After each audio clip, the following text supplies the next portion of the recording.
Okay.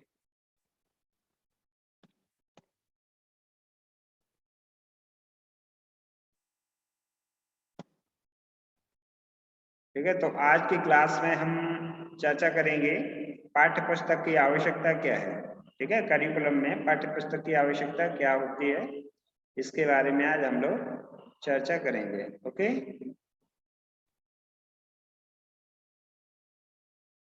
तो इसमें हम पढ़ते हैं।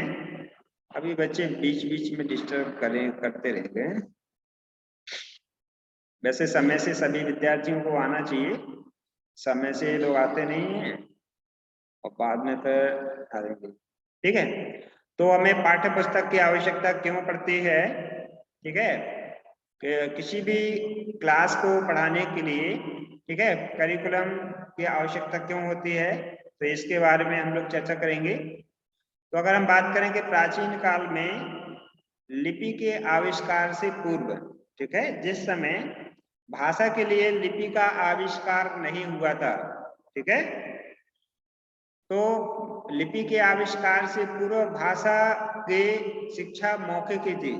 ठीक है, जब तक मतलब भाषा की लिपि तैयार नहीं हुई थी, तब तक भाषा कैसे पढ़ाई जाती थी, मौखिक रूप से भाषा पढ़ाई जाती थी। ठीक है, लिख के नहीं पढ़ाई जाती थी। लिपि का आविष्कार हो जाने पर हस्तलिखित पांडुलिपियों का प्रयोग होने लगा। ठीक है, जब लिपि का आविष्कार हुआ है, स्क्रिप्ट का आविष्कार हुआ, उसके बाद ही पांडुलिपियों का आविष्कार हुआ।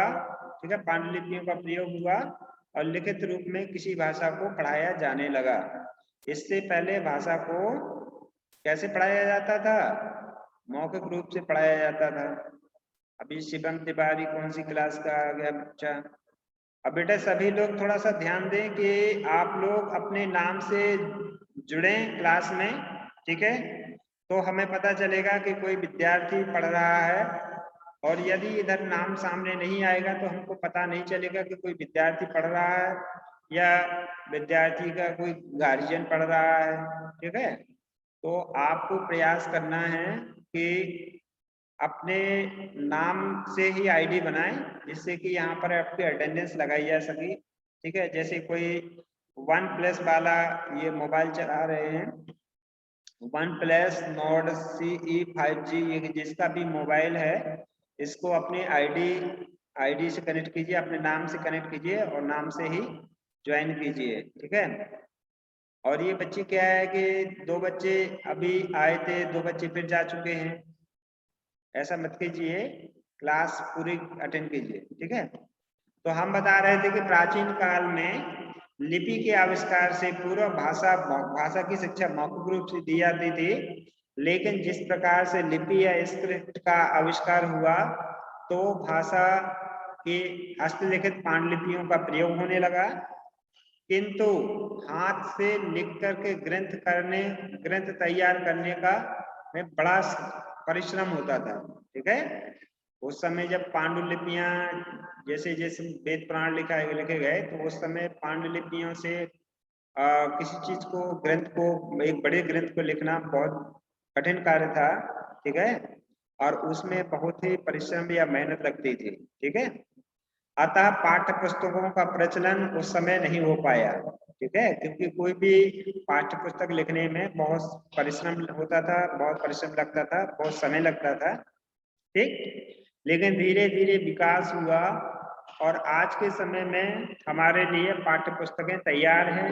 एक विशेष जो पाठ्यक्रम है वो तैयार है। ठीक है, शुरुआती समय में जो पांडुलिपियां थी वो भी बहुत कम हुआ करती थी। ठीक, अतः जो अध्यापक होते थे, जो टीचर्स होते थे, आचार्य होते थे, वो मुख्य रूप से मौखिक रूप से पढ़ाया करते थे। कैसे पढ़ाते थे, मौखिक रूप से। ठीक है, और छात्र उस सामग्री को याद कर लिया करते थे। जो भी स्टूडेंट्स को कंटेंट्स दिया जाता था, उस कंटेंट्स को स्टूडेंट्स क्या करते थे, याद कर लेते थे। ठीक, वो मतलब इस प्रकार की पुस्तकें नहीं मिलती थी, रिटन में कोई कार्य नहीं होता था। जो चीज पढ़ाई जाती थी बच्चा ओरली याद कर लिया करता था। ठीक है, अच्छा, अब इसके बाद मुद्रण कला के आविष्कार ने, ठीक है, जैसे ही छापे खाने का आविष्कार हुआ, मुद्रण कला का आविष्कार हुआ, ठीक है, टाइपिंग की व्यवस्था हुई, तो अनेक प्रकार की पाठ्य पुस्तकों का छपना प्रारंभ हो गया। अनेक प्रकार की पाठ्य पुस्तकें सभी के लिए अवेलेबल हो गई, ठीक है, सुलभ हो गई। ठीक, आज के समय में क्या है कि पाठ्य पुस्तकों का निर्माण हो गया है, जिस प्रकार से एक विशेष कक्षा के लिए एक विशेष पाठ्यक्रम तैयार किया गया है, सिलेबस तैयार किया गया है, और शनि शनि पाठ्य पुस्तकें संपूर्ण शिक्षा प्रणाली का आधार बन गई। शनि शनि का मतलब धीरे धीरे, ठीक है, धीरे धीरे सभी जो पाठ्य पुस्तकें हैं वो संपूर्ण शिक्षा प्रणाली का आधार बन गई। यानी आज के समय में अगर हम बात करें तो जो शिक्षा प्रणाली है वो पाठ्य पुस्तकों पर आधारित है। हर क्लास के लिए एक निश्चित पाठ्यक्रम तैयार किया गया है, ठीक है, उस पाठ्यक्रम के आधार पर ही शिक्षा दी जाती है, ठीक है। भाषा शिक्षण में पाठ्य पुस्तकें अपना महत्वपूर्ण स्थान रखती हैं, ठीक है।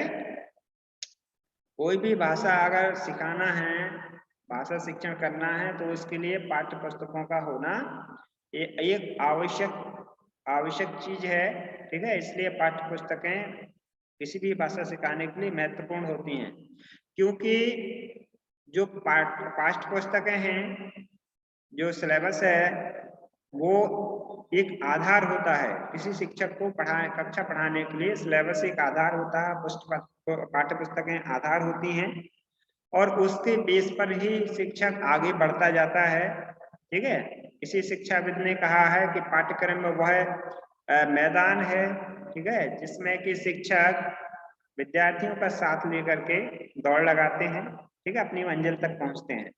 तो पाठ्य पुस्तकें क्या हैं, यानी कि पाठ्यक्रम क्या है, बच्चा उससे सीखता है और शिक्षक उस पर एक बेस बनाकर आधार मान करके आगे बढ़ता जाता है, ठीक है। अब इसमें आगे दिया है पाठ्य पुस्तकों की आवश्यकता क्यों हुई, पाठ्य पुस्तकों की आवश्यकता किस लिए पड़ती है, इसके बारे में बहुत सारी बातें कही गई हैं, अलग अलग पॉइंट्स दिए गए हैं जिनको हम पढ़ सकते हैं। तो पाठ्य पुस्तकें क्यों आवश्यक हैं, ठीक। तो इसका फर्स्ट पॉइंट है कि पाठ्य पुस्तकों में अनेक प्रकार की सूचनाएं एक ही स्थान पर मिल जाती हैं, ठीक है। यानी शिक्षक को एक निश्चित आधार मिल जाता है और अलग अलग उसको भटकना नहीं पड़ता है। जैसे वो उसके मन में कई प्रकार की चीजें आती हैं, तो कहीं वो इस चीज को बताएगा, दूसरी चीज को बताएगा, तो भटक जाता है। लेकिन यदि पाठ्य पुस्तकें हैं तो शिक्षक को एक ही स्थान पर बहुत सारी चीजें मिल जाती हैं, अतः सूचनाओं के संग्रह के लिए इनकी आवश्यकता है, ठीक है। अतः क्या है कि इंफॉर्मेशन को कलेक्ट करने के लिए या ज्ञान को संग्रह करने के लिए पाठ्य पुस्तकों की आवश्यकता है। दूसरा पॉइंट है इनके प्रयोग से पाठ को पढ़ने और पढ़ाने में सहायता मिलती है, ठीक है। यानी कि पुस्तकों के द्वारा किसी भी पाठ को पढ़ने और पढ़ाने में बहुत सहायता मिलती है, इसलिए पाठ्य पुस्तकों की आवश्यकता है। इसका तीसरा पॉइंट है कि पठित पाठ को पुनः स्मरण कराने में सबल साधन है, ठीक है। यदि एक बार हमने पाठ को पढ़ा दिया है और अगर हम पुनः उसका स्मरण करना चाहते हैं, तो आपके पास यदि पुस्तकें हैं तो आप उसी चीज को दोबारा रिवाइज कर सकते हैं, देख सकते हैं। तो यदि पुस्तकें नहीं हैं, किसी चीज को आप भूल जाते हैं, तो वो आपको दोबारा नहीं मिल सकता है, इसलिए पाठ्य पुस्तकें अति आवश्यक है, ठीक है। इसका चौथा पॉइंट है आपका, इससे ज्ञानोपार्जन में सहायता मिलती है। यानी पाठ्य पुस्तकों का अगर आप प्रयोग करते हैं, नॉलेज गेन करते हैं, तो उससे क्या होता है, हमारे नॉलेज में वृद्धि होती है, हम ज्ञान का अच्छी तरीके से अर्जन कर पाते हैं, ठीक है। तो पाठ्य पुस्तकें हमारे ज्ञान अर्जन में सहायता प्रदान करती हैं। इसके बाद इसका अगला पॉइंट है, अध्यापक अपनी सुविधा अनुसार बालकों की योग्यता का ध्यान रखते हुए शिक्षा दे सकते हैं, ठीक है।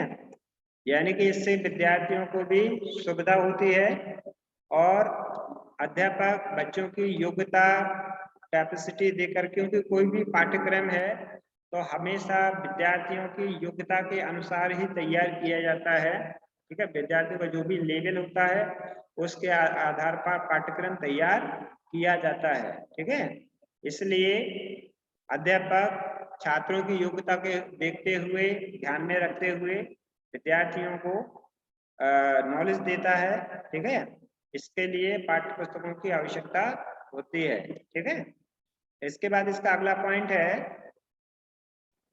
छात्रों को गृह कार्य देने में सुविधा होती है।